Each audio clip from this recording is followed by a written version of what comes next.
Totoo daw ba na kapag nagpunta ka dito sa Czech Republic, gamit yung iyong temporary na visa is pwede ka daw makapunta sa ibang bansa.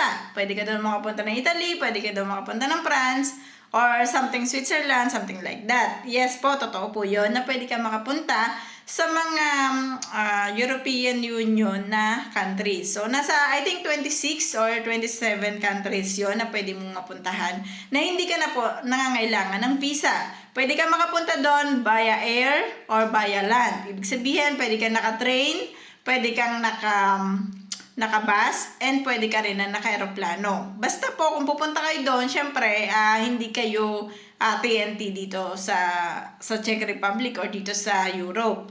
Kasi po, syempre, pagpasok nyo doon, syempre, may mga nag-checking kasi, kagaya ngayon dito sa Czech Republic, is may mga checking na rin po dito ng mga IDs. Hindi lang po sa city to ginagawa, may mga ilan din po na nag-check kapag nasa train station. Kaya po, mas maganda, or kung gusto nyo pumunta doon sa ibang bansa na gusto nyo puntahan, is puntahan nyo siya ng valid po ang inyong mga IDs. Ngayon, syempre, pagdating nyo dito, for example, kakarating nyo lang, galing kayo ng Pilipinas, nandito na kayo, gusto nyo kagad magpunta, pwede naman po kasi meron valid pa yung ating Schengen visa na nakalagay doon sa ating passport. Kahit wala pa kayong ID, pwede pa rin kayong makapunta sa ibang bansa kasi valid po ng 1 year yung ating visa sa ating passport. 1 year or 6 months, something like that. Pero kung meron na kayong card, kahit card na lang ang dalhin nyo, at saka yung passport nyo is kung sasakay lang kayo ng eroplano. So, yun pong card na yun ang pinakamahalaga. So, yun po ay tinatawag natin TRC kapag nandito po tayo sa Czech Republic. And, yun po ay ibibigay sa inyo or pupunta kayo ng ministry, sasamahan kayo ng inyong mga agency. Pagdating nyo dito, siguro mga 2 days nandito kayo or 3 days nandito kayo, sasamahan po kayo ng ministry ng inyong mga agency para po mag-ayos ng dokumento para doon sa inyong TRC card. And then, pagdating ng mga 1 month, pwede nyo na pong maklaim ang inyong TRC card. So, si agency na po ang makikipag-coordinate doon sa inyong mga ministry. Basta pupunta kayo doon sa time na sasabihin nila na kailangan yung pumunta doon. Huwag po kayong mag-alala kung may agency po kayo dito. I-assist po nila kayo, English speaking, i-assist po nila kayo. And then sa mga information po dito sa Czech Republic, sa mga ministry, mostly na napuntahan ko is talagang English speaking naman sila.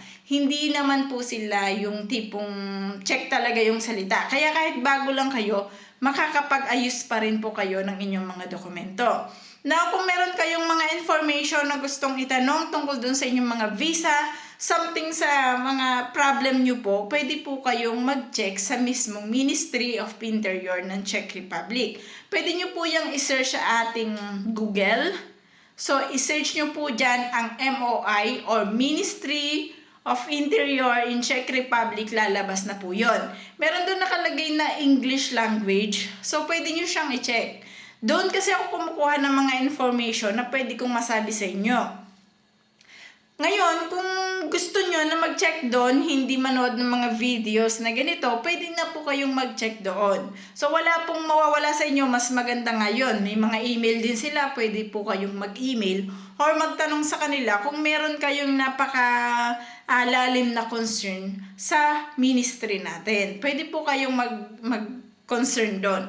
So, mag-type lang kayo doon ng English, wag po Tagalog. English talaga yung sasabihin nyo or itatanong nyo sa kanila para po ma-response nila kayo ng mas maayos as much as possible.